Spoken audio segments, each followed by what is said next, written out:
দেয়। একবার এক ভাই টাকা দিল, তো তাকে জিজ্ঞেস করা হলো, ভাই টাকা দিলেন কেন? ওই টাকা না দিলে পীর সাহেব দিল গাড়ি উল্টে আলায়। আমি ভাবলাম যে এত বড় সন্ত্রাস মনে হইল।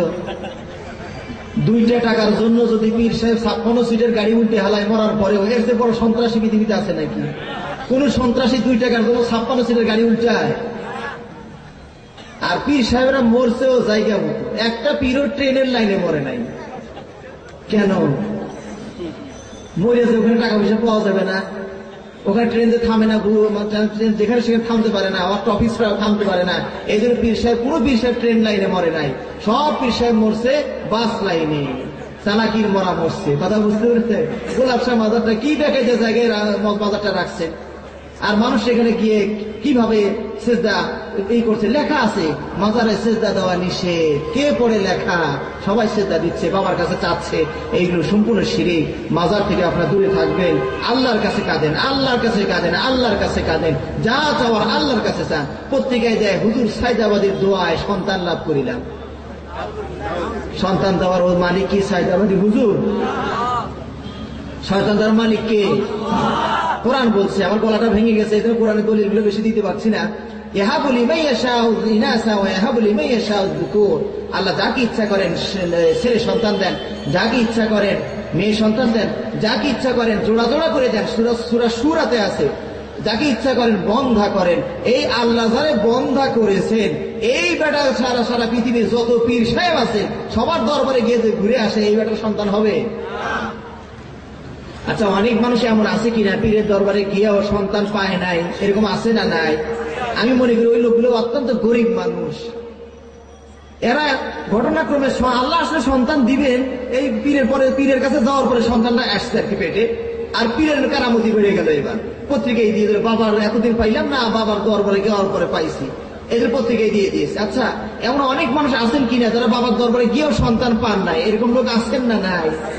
না থাকলে বাংলাদেশে যত বন্ধা সব কিছুতে বলবো সাইদাবাদের কাছে যান, সন্তান দরকার একটা করে হলেও, বেশি নিয়ে না পারো, সরকারের ঝামেলায় পড়ে যাবে, তো একটা করে কমপক্ষে দেখ সাইদাবাদী।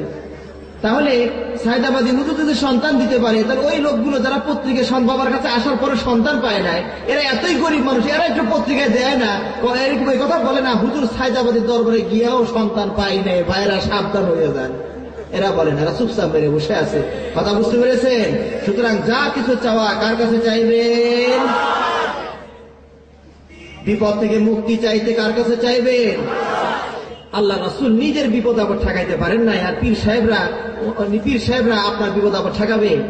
অনেক মানুষের ভ্রান্ত ধারণা, পীর সাহেবের ওখানে গরু চলে যায়, পীর সাহেবকে বালা মুসিবত দূর করে দিবে, সন্তান দিবে ইত্যাদি। আমার পরে যিনি বক্তা আছেন তিনি আরো এই বিষয়ে ফুটে তুলবে। তার বিষয়ে দেওয়া হয়েছে রুবুবিয়্যাহ, আল্লাহ রব সম্পর্কে আলোচনা। তিনি এই বিষয়ে আরো ইনশাআল্লাহ সুন্দর করে আলোকপাত করবেন। আমি আর বেশি সময় আপনাদের সামনে নষ্ট করছি না। আমি সংক্ষেপে রাসূল সম্বন্ধে যে ভ্রান্ত ধারণাগুলো আমি আবার আপনাদের সামনে একটা একটা করে পড়ে শোনাচ্ছি। 1 নাম্বার, অনেক মানুষ মনে করে, মানে ভ্রান্ত লোকেরা মনে করে আল্লাহ এবং মুহাম্মদ একই। 2 নাম্বার, রাসূল সাল্লাল্লাহু আলাইহি ওয়াসাল্লামকে রাসূল গায়েব জানেন এটা মনে করে, এমনকি কোন পীর সাহেব গায়েব জানে এটা অনেকে মনে করে। এটা ভুল ধারণা। রাসূলের জন্য দাঁড়ানো এটা হাদিস সম্মত নয়, কোরআন হাদিস বিরোধী, এটা বিদআত। রাসূলকে হাজির নাজির মনে করা এটা ঠিক নয়। রাসূলকে হায়াতুন নবী, জিন্দা নবী মনে করা ঠিক না। রাসূলকে দাফন করা হয়েছে না হয় নাই? রাসূলকে দাফন করা হয়েছে, রাসূল মারা গেছেন, কথা ঠিক না বে ঠিক? রাসূলকে হায়াতুন নবী বললেন কোন হিসাবে? হ্যাঁ, রাসূল সাল্লাল্লাহু আলাইহি ওয়াসাল্লাম একটা হাদিসে বোঝা যায়, একটা হাদিসে আল্লাহ রাসূল বলছেন তিনি জিন্দা, কিন্তু পরকালীন জীবনের সাথে তার সম্পর্ক, দুনিয়ার জিন্দেগির সাথে তার কোনো সম্পর্ক নাই। আল্লাহ রাসূল হাদিসে বলছেন ইন্না লিল্লাহি মালাইকাতান সাইয়াহিন, আল্লাহ রাব্বুল আলামিনের অনেকগুলো ফেরেশতা আছেন, পর্যটক আছেন, এই যে ফেরেশতারা এখানে ঘোরাফেরা করছেন। যখনই রাসূলের উপরে সালাত সালাম পেশ করা হয়, তখনই এই সালাত সালাম ফেরেশতারা নিয়ে কাউকে পৌঁছিয়ে দেন? রাসূলকে পৌঁছিয়ে দেন। সালাত সালাম পাঠ করলে এই সালাম পৌঁছে দেন কারা? ফেরেশতারা রাসূলের নিকট পৌঁছে দেন। সুতরাং বাংলার জমিনে দাঁড়িয়ে কথা বলার দরকার নাই। নাই রে টাকা নাই রে করি, বেকার হয়ে রইলাম পড়ি, পারলাম না সালাম দিতে সোনার মদিনায় রে, সোনার মদিনায় রে। আমি বললাম কবি গানটা ভুল, সুর দিলাম ভালোই বললাম, মজাই লাগলো, কিন্তু গানটা ভুল। নাই রে টাকা নাই রে পড়ি, বেকার হয়ে রইলাম পড়ি, পারলাম না সালাম দিতে, মোশনার মধ্যে নাই রে। কে বলছে আপনাকে রাসূলের কবরের কাছে গিয়ে সালাম দিতে হবে? এটা কে বলছে? আপনি এখানে বসে বসে সালাম পাঠ করেন, ফেরেশতারা পৌঁছিয়ে দিবে। কথা ঠিক না ঠিক? সুবহানাল্লাহ বিহামদি। একবার আমি যখন মদিনাতে ছিলাম, হাজী সাহেবরা গেলে আমরা একটু সেবা যত্ন করার চেষ্টা করি, বৃদ্ধ হাজী সাহেবরা যান। একবার এক হাজী সাহেবের মোটামুটি পরিচয় হলো। তিনি বাড়িতে এসে আমার মদিনাতে একটা চিঠি লিখছেন। চিঠি লিখে বলছেন, ভাই সাহেবরা আপনারা তো অনেক সৌভাগ্যবান, সেখানে মদিনা রাসূলের কবরের, রাসূলের মসজিদের পাশে আছেন, তো আমার সালামটা একটু রাসূলের দরবারে ও রাসূলের রওজায় পৌঁছিয়ে দিন। আমি আবার তাকে উত্তর লিখলাম, চাচা যান, আমার মতো গুনাহগার আপনার সালাম পৌঁছানোর দায়িত্ব না নিয়ে নিষ্পাপ ফেরেশতারা যদি দায়িত্ব নেয় তাহলে কোনো আপত্তি আছে কিনা? আমি বললাম যে চাচা যান, আমার মতো গুনাহগার মানুষ এখানে বাংলাদেশ চিঠির মাধ্যমে সালাম দিবেন আমারে, আর আমি পৌঁছে দিব রাসূলের কবরে, এইটার চেয়ে আপনি বাংলাদেশের যে প্রান্তে থাকুন না কেন সালাম পাঠ করুন, নিষ্পাপ ফেরেশতারা পৌঁছে দিবে রাসূলের দরবারে। বলি আলহামদুলিল্লাহ। সুতরাং রাসূলের কবরে গিয়ে সালাম দিতে হবে এমন নয়, আমি এখানে বসে বসে সালাত পাঠ করুন, ফেরেশতারা পৌঁছে দিবে। বলি সাল্লাল্লাহু আলাইহি ওয়াসাল্লাম। চলে গেছে মদিনায়। চলে গেছে কোথায়? মদিনায়। ফেরেশতারা পৌঁছে দিলেন। আল্লাহ রাসূল হাদিসে বলছেন, তোমাদের কেউ যদি সালাম পাঠ করে তাহলে আল্লাহ রাব্বুল আলামিন ফারাদাল্লাহু আলাইয়া রূহি, আল্লাহ তখন তার রূহ আমার রূহটা ফেরত দেন। সুবহানাল্লাহ বিহামদি। কেউ যদি সালাম দেই আমরা, তাহলে এই সালামের উত্তর দেওয়ার জন্য আল্লাহ রাসূলের রূহটা ফেরত দেওয়া হয়। রাসূল সালামের উত্তর দেন। এটার উত্তর আমরা শুনতে পাবো না। কোন পীর সাহেব যদি বলে আমি শুনে আসছি, ভণ্ড তুমি শয়তানের সালাম শুনে আসছো, এটা রাসূলের সালাম নয়। রাসূল কত সালাম দিবে এটা ফেরেশতারাই শুনবে, ওনারাই শুনবে, ওটা রাসূলের ব্যাপার। সুতরাং আল্লাহ রাসূল এই হাদিসে এটা বোঝা গেল কিনা রাসূল কবরে, তার রূহটা কবরে নাই, এটা বোঝা গেল না গেল না? আল্লাহ রাসূল বললেন কি যে আল্লাহ যখন সালাম পেশ করা হয় আমার রূহটা ফেরত দেওয়া হয়। তার মানে রূহটা কোথায় আছে? আলাইলিন জান্নাতুল ফিরদাউসে। আল্লাহ রাসূলের রূহ মুবারক ঘুরে বেড়াচ্ছে, রাসূল কবরে নাই, সালাম দেওয়ার জন্য এখানে আসেন। এক ভাই প্রশ্ন করেছেন, আচ্ছা আপনি বললেন যে আল্লাহ রাসূলকে সালাম পাঠ করা হলে সালাম দেওয়ার জন্য রাসূলের রূহকে ফেরত দেওয়া হয়, তো মানুষ পৃথিবীতে কোটি কোটি মানুষ যতবার সালাম পাঠ করছে, এই একবার রূহ আসলে তার যাওয়ারই সময় নেই। আমার কথাটা বুঝতে পারছেন কি? আল্লাহ রাসূল যদি একবার আসে আর যাওয়ার সময় আছে, যাবেন কেমন? একটার পর একটা সালাম আসতেই আছে, তার রাসূলকে তো কবরে আটক করে ফেললাম আমরা। আমি বলি ভাই, আপনার এই চিন্তাধারাটা এই জন্য এসেছে যে আপনি এই পরকালীন সময়টাকে দুনিয়ার সময়ের সাথে তুলনা করেছেন। পরকালীন সময়টাকে দুনিয়ার সময়ের সাথে তুলনা করেছেন বলে এই সমস্যা। এই যে 24 ঘন্টা দুনিয়ার সময়ের সাথে তুলনা করেছেন, পরকালীন সময়টাকে দুনিয়ার সময়ের সাথে তুলনা করেছেন বলে এই সমস্যা। এই যে 24 ঘন্টা, এই 24 ঘন্টাটা আখিরাতের তুলনায় কত বিশাল। আমার কথা বুঝতেছেন আপনারা? আখিরাতের তুলনায় এই সময়টা বিশাল। যেমন ধরুন আমার হাতে 100টা বেলুন আছে, আমার হাতের রশিতে 100টা বেলুন আছে, বেলুনগুলো পরস্পর একটা একটা গায়ের সাথে লেগে আছে। এই বেলুনগুলো যদি আমি ছেড়ে দেই, আকাশে যখন উঠে গেল তখন কি সবাই গায়ে গায়ে লেগে লেগে থাকবে না ছড়িয়ে ছিটিয়ে পড়বে? তেমনি মনে করুন এইরকম গোটাল পৃথিবী থেকে সালামগুলো যখন পৌঁছে তখন চিপাচিপি লেগে থাকে, গায়ের কাছে গায়ে গায়ে লেগে থাকে। যখনই আকাশে উড়ে যায়, বিশাল স্পেস পেয়ে যায়, শূন্য স্থান পেয়ে যায়, তখন ছড়িয়ে পড়ে। একটা সালাম যাচ্ছে, বেলুন যাচ্ছে, ওয়ালাইকুম আসসালাম, আবার আর একটা সালাম অনেকদিন পরে আসতেছে, ওয়ালাইকুম আসসালাম।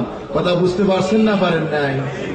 সুতরাং আপনারা দুনিয়া আখিরাতের জিন্দেগি যদি দুনিয়া কিনেছি দুনিয়ার সাথে তুলনা করেন তাহলে ভুল হবে।